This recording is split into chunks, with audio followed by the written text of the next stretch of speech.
ஆமே. ஐஸ்வர்யமும் கனமும் உம்மாலே வருகிறது.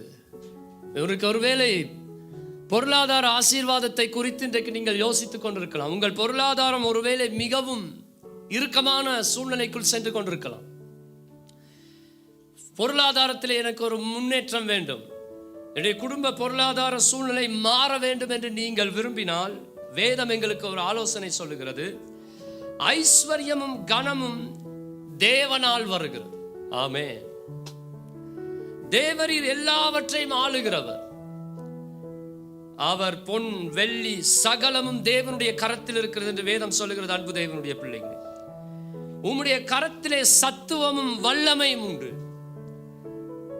எவரையும் மேன்மைப்படுத்த. இதுதான் தேவனுடைய அந்த குறிப்பு. எவரையும் மேன்மைப்படுத்தவும் பலப்படுத்தவும் உம்முடைய கரத்தினாலே ஆகும். நீங்க என்னை பார்த்து கேட்கலாம், பாஸ்டர், நான் இருக்கிற இந்த சூழ்நிலையில என்னை யார் மேன்மைப்படுத்துவார்?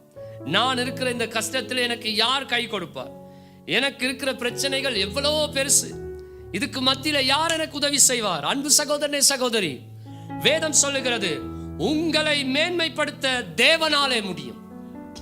வலது கைகளை உயர்த்தி சொல்லுங்க, என்னை மேன்மைப்படுத்த யாராலும் முடியாது, ஆனால் என் தேவனாலே ஆகும்.